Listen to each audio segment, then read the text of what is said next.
The American Immortal was recorded from the ancient homelands and traditional territories of the Tonkawa, Tongva, and Lenape people, otherwise known as Austin, Texas, Los Angeles, California, and New York, New York.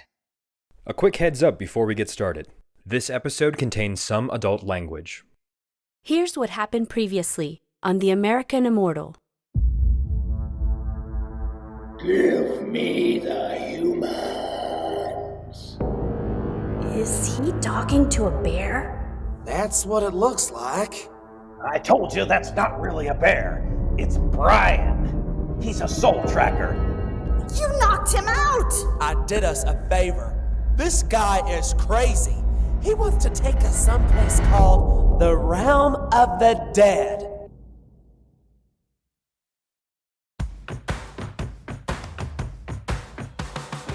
.2222 Media presents The American Immortal. Episode 3. Let's Make a Deal. Part 1.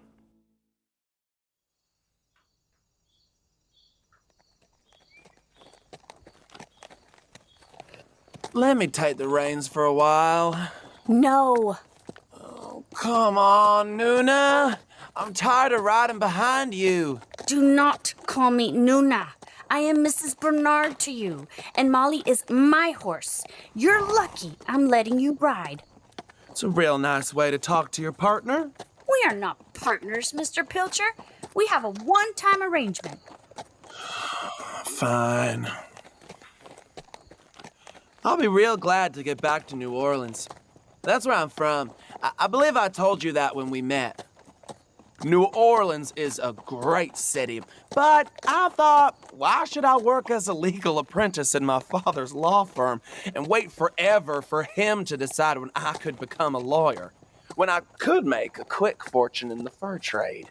So you came out here and got caught stealing beaver traps from the Blackfoot. That's why they were after you. That's one version of what happened. So, you grew up in the fur trade? What is wrong with some conversation to pass the time? I'm dying of boredom on the back of this horse.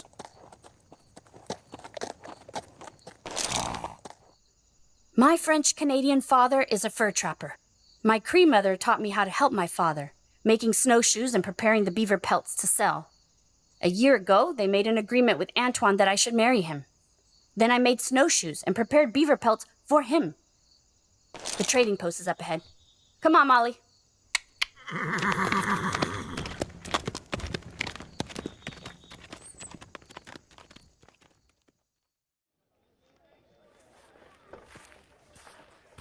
This is a pretty small trading post.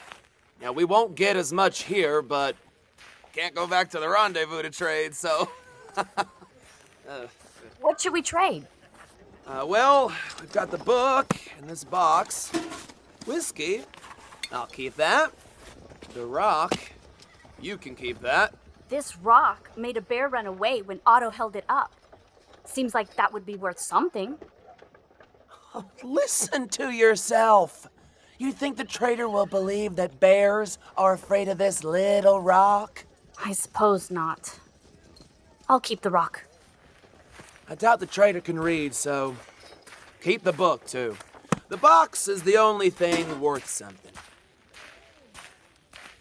Here we are. Let's see what we get. I can trade you some salt pork, a blanket, and some lead for shot for these pelts. Got the pork a few months ago. Good stuff. It's only rancid in a few spots. Don't seem like much. It's the best I can do for 5 brown weasel pelts. Damn. I'll take it. Here you go. Mr. Pilcher, I will be talking to the trader to make this deal. I don't want you to cheat me. Who's next? We are. Anybody? We have this box. Anybody at all? Excuse me. Who's next? Hey! Hello there. How can I help you, sir? I have this box, and... Wife here brought this box. Find me some food, wife. What will you give me? Who am I talking to here, mister? Excuse me, sir. Come here, Mrs. Bernard. Do not tell him I am your wife. Just the idea of it makes my skin crawl. Then don't think about it. Do you want to make this trade or not?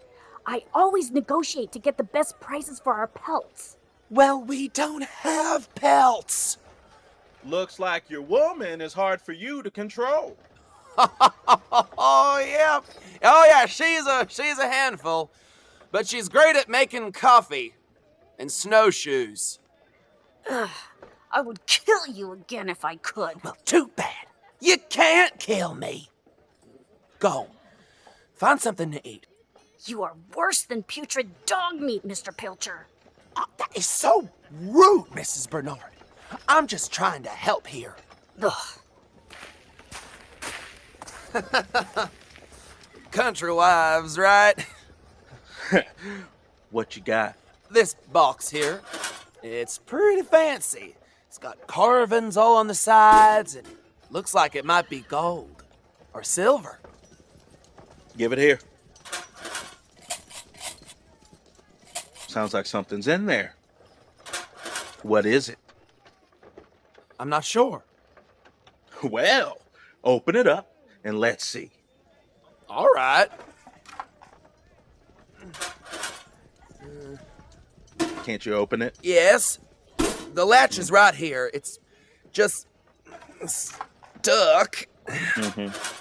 Let me see if I can pry it open. Can I borrow your knife?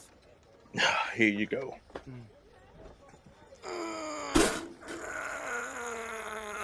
Looks like it won't open. Hang on.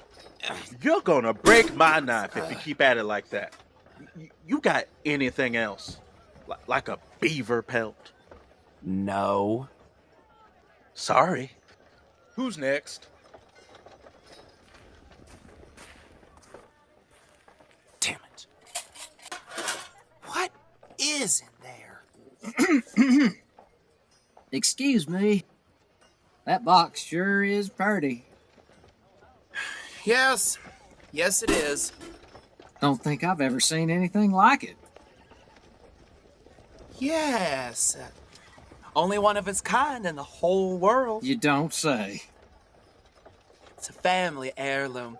Came over to the continent with the pilgrims who gave it to Benjamin Franklin, who used it to keep things in during the war against those redcoats. I'll be danged.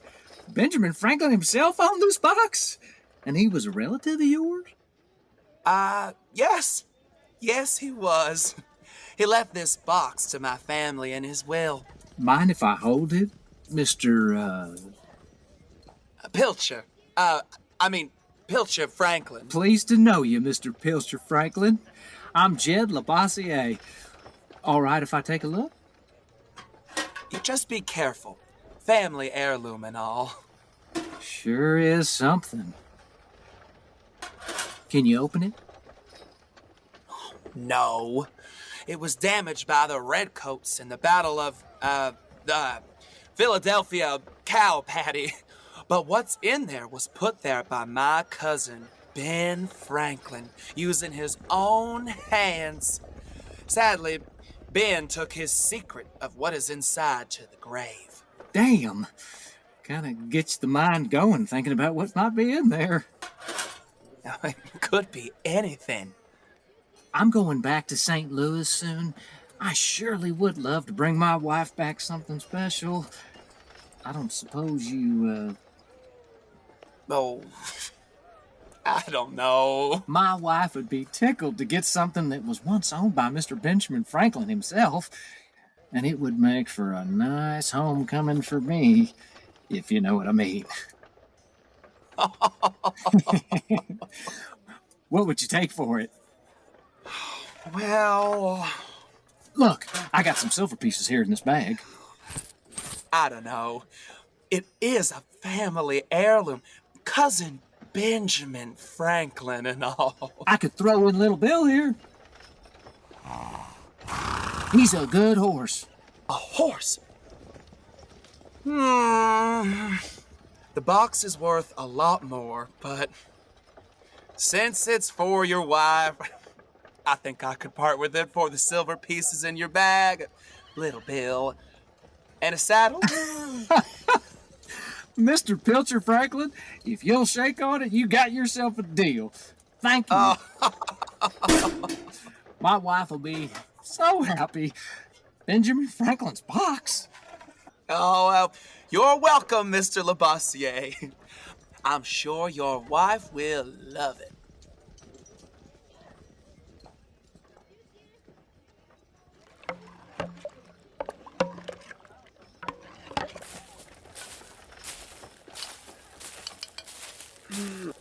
What you cooking there? Meat stew. Smells good, doesn't it? I haven't eaten for a while. You want some? I don't have much to trade. Just this little book. And this rock. See? I see. What's that book about? I don't know. My husband said he would teach me to read. He showed me a few letters, but that's all. Your husband is dead. Yes, a few days ago. What's your name? Mrs. Bernard. I'm Jane. You give me the book and the rock, and I'll give you a bow. Thank you. Sure.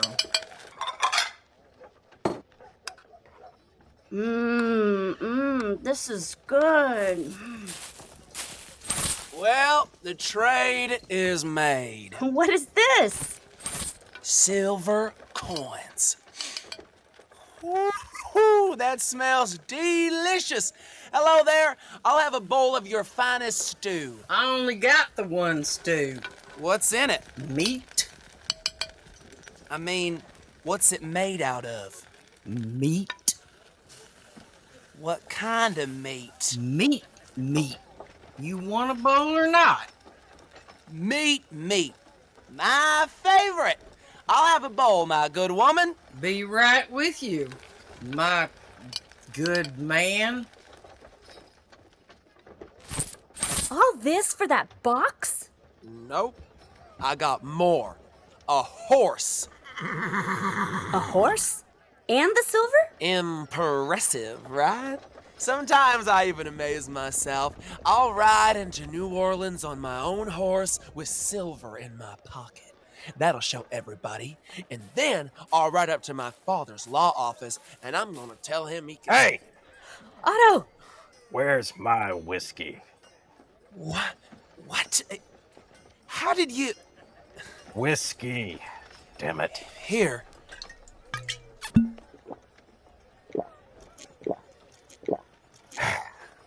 You think that was easy? Saving you from a soul tracker like Brian?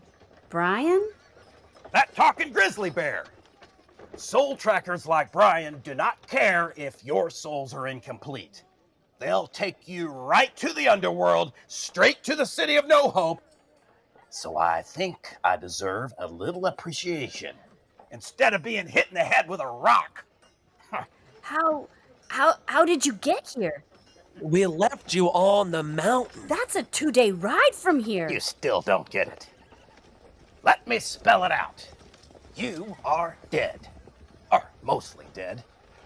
You killed each other, remember? Your souls were leaving your bodies until you... Me? Decided to stop the process by crawling out of the passageway to the afterlife, bringing this jackass with you. Hey! Now, half your souls are still in your bodies, you're wandering out in the world, and it's my thankless job to extract the part of the soul left inside your bodies, reconnect them with the other half, and then escort you both to the realm of the dead, where you belong. Otto! Shit. We have to go. I am not going anywhere with you. Me neither. I've got a bowl of meat stew coming. If you don't move right now, I will let everyone at this trading post know you're the pair who escaped the hanging at the rendezvous. They'll string you up, and this time I'll leave you swinging for a week. So, let's go. Otto! Hurry up! Otto, stop right there. Shit. I've been waiting for you. Hello, boss.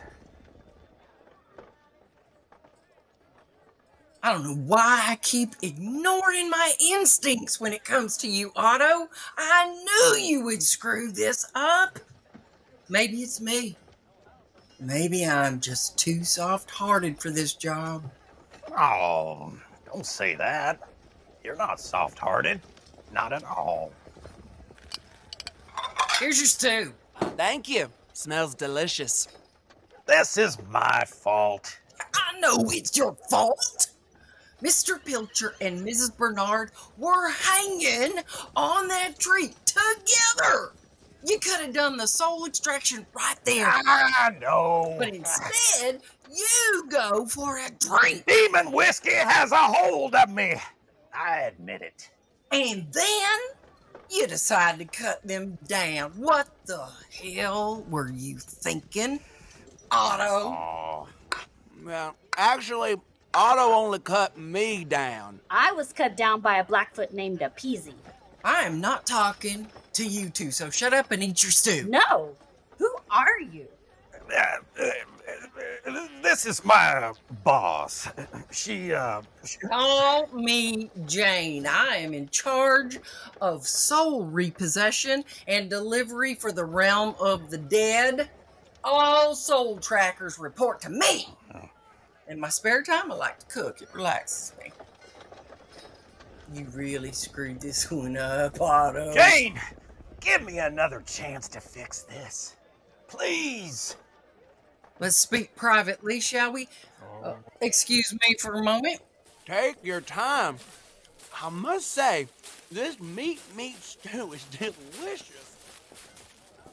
Did you know that Mrs. Bernard had your copy of the Book of Rules? Did you know that she had the Stone of Hope? No, I've got everything right here. Yeah. Oh, boy. She traded the book and the stone to me for a bowl of stew. Honestly, I should demote you to gate greeter in the realm of the dead. Oh, no! Give me another chance, Jane. I promise I won't mess this up. All right. But this is your last chance, Otto. Here's your book and the stone. Keep track of your things. Now get the box and get this job finished. I don't have the box. I guess they took it when they knocked me out. Oh. Which one of you has Otto's box? The box? Well, I traded it over at the trading post. That box contains half your souls. Did you just say that our souls are in a box? Pay attention. This sounds complicated, but it's really very simple. Half of your souls, the part that left your bodies when you two were dying, are in the box. The other half of your souls are still in your bodies. Got it? Otto, go to the trader and get that box back right now. The trader doesn't have it. I made the trade with a guy named Jed. He gave me this bag of silver coins and that horse over there, Little Bill, which I'm getting on to leave right now.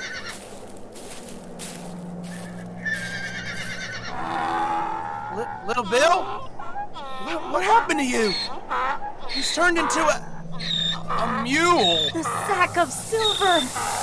It's nothing but sand. I swear those coins were there. I saw them. Damn it! It's Brian!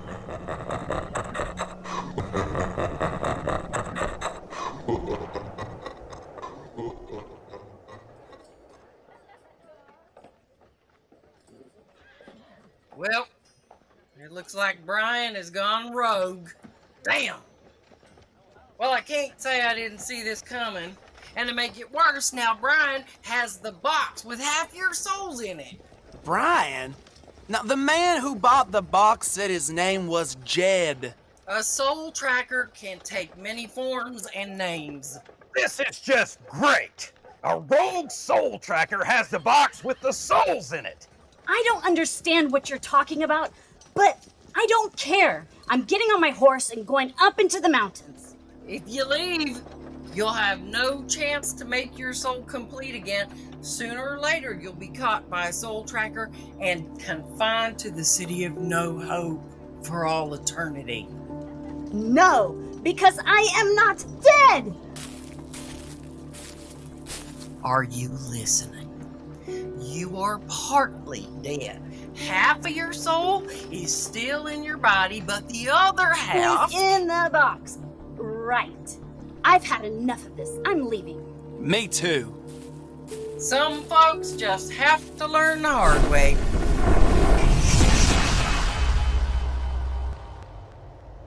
Oof. Oof. Oof.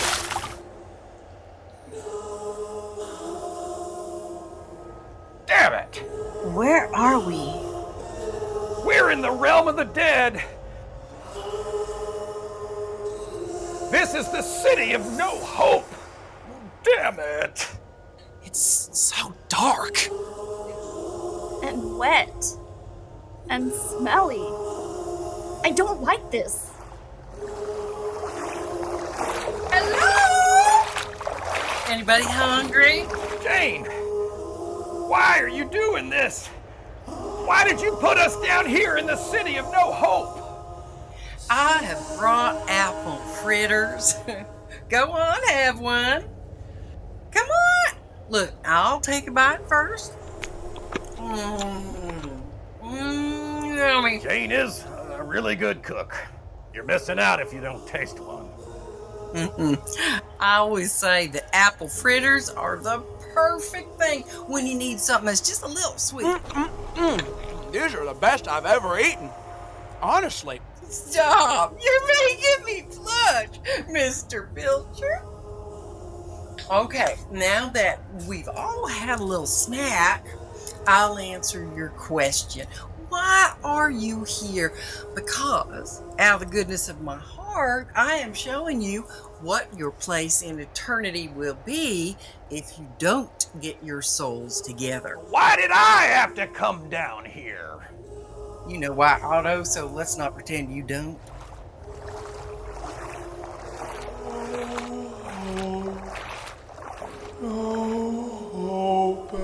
Get back, you denizen of the damned! You could be nicer, Otto. Yeah, sorry. Those whalers give me the creeps. Hey, Whaler! Want a fritter? Fritters. Yes, you do. Good little whaler. Now fetch! Go get it!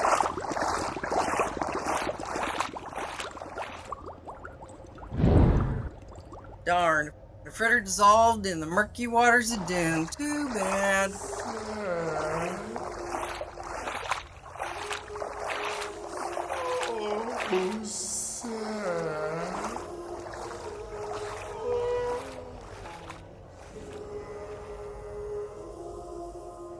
That was mean. At least he got a chance for a piece of an apple fritter. That's more than most of the souls down here ever get. Now, get that box. Get your souls back together and get to the right place in the realm of the dead, or all three of you will find yourselves in the city of no hope for eternity.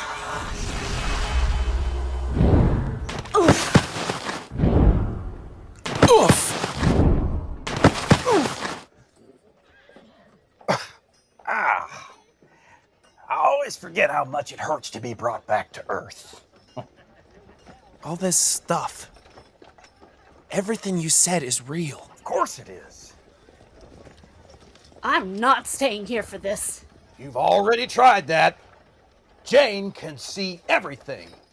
And if she doesn't get you, a soul tracker will. Do you want to end up back in that place? I don't trust you. I don't blame you. But I did save you from that bear. This feels like insanity. Which is why I drink. What do we do now? All right. I'll take it that you are both in. Who's got the book? I do. Here. All right.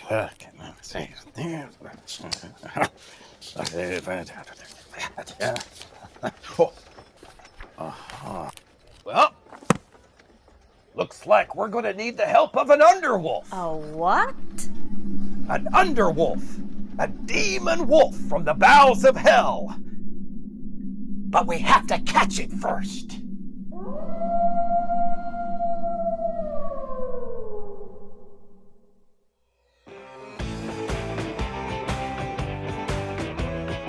The American Immortal was written, directed, and edited by Susan Busa Leshner.